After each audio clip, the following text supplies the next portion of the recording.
This is The Huddle. Ninja here with Tony Farmer and former UNC Tar Heel John Henson on cloud nine, of course, after they put a beat down on San Diego State last night. But guys, let's talk MOP, most outstanding player in the tournament. Odds have been released. It is Cooper Flagg at the top.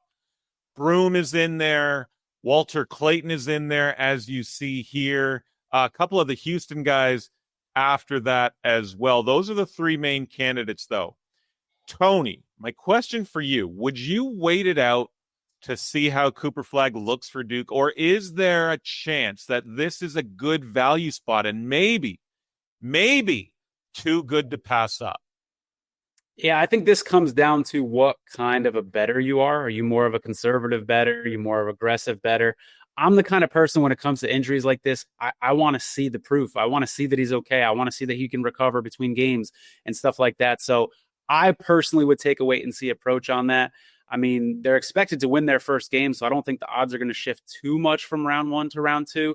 So I would take a wait and see approach. I get the logic, though. Like, hey, people think he's hurt, so you're getting a better number. But still, I'd personally wait it out if you like Cooper Flagg.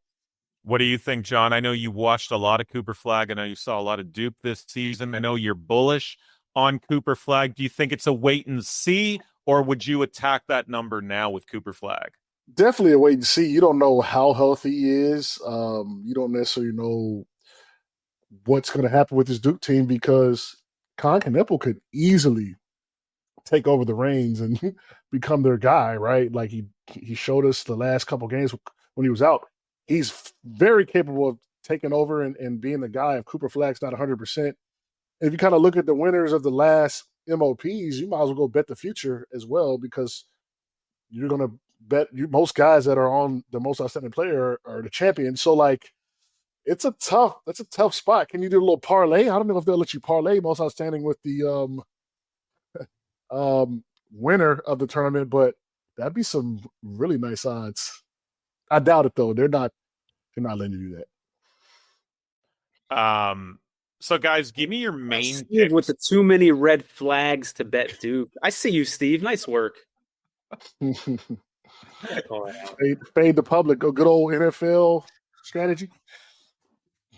So, guys, give me your main picks first here. I do want to talk sleepers, but give me your main picks. Who's sort of around the top of the odds board is worth a bet in your opinion, Tony? I'll start with you. So someone from that betting screen that we just had up at the odds, I think Mark Sears is worth a look. When I'm looking at this market, I'm looking at a team that has the potential to go all the way, a guy that can stuff the stat sheet, and a guy who can be clutch. And I think people are forgetting last year in the tournament, he shot 45.5% from three-point range on 44 three-pointers. The moment wasn't too big for him. He had a hell of a tournament last year. He's coming back. I think he's going to have a hell of a tournament again. It's just a matter of if Alabama can get to that championship game. He had 12 rebounds in a game last year in the tournament too. He's not necessarily a huge rebounder, but he can stuff the stat sheet, which these voters like to see. Amen. And he's that veteran presence in the backcourt as well. And he was one of the stars of the tournament last year. John Henson, what about you?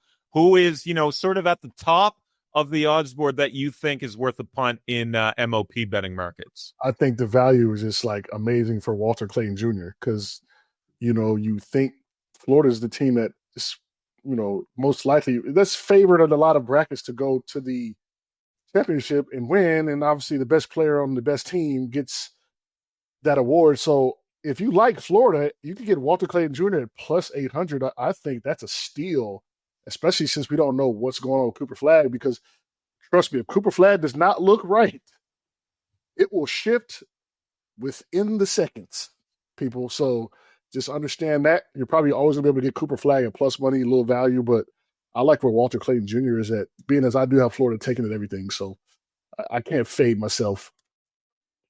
Great point about Clayton and that value potentially evaporating. Demetrius, I see your second question there. I'll get to that momentarily, but I want to talk about players maybe a bit further down, maybe a bit under the radar. Like Tristan Newton won MOP last year. Adama Sanogo the year before. A sophomore hasn't won MOP since Dante DiVincenzo in 2018. A freshman hasn't won MOP since Tyus Jones in 2015. Tony, I'll start with you. Give me a sleeper pick. How about Derek Queen, center for Maryland? I'm going out on a limb on this one, 110-1 odds.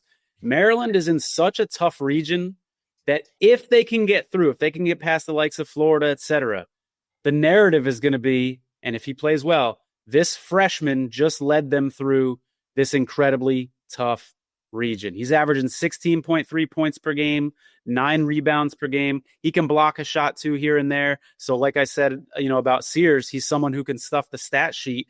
And I think when we're looking at these award markets, we do have to look at that narrative piece. And him being a freshman could work in his favor if it comes down to a close call about who should get the award. We've talked about Maryland at length here this week. We know the pedigree of that 5-man rotation, the best, quote unquote, the best 5-man rotation in college basketball. And you saw the highlights there. This is a big that can put the ball on the floor, can stretch the floor a little bit with an outside game, drives to the basket with a feathery touch as well when he's looking to finish. So you got to love that from a big man. John Henson, how about you? Who is your sleeper pick for MOP? I'm still going Gators. Give me Alice Condon at plus 2,900. Like, if I think they're going to win, someone on that team's going to get it. Let's go for the big fella, right? He's ascending up draft boards. I like Will Richard a little more, but we're going to go a little further down. So yeah, give me a Gator. I'm sticking with my Florida Gators, man. Hopefully I look like a genius in 3 weeks.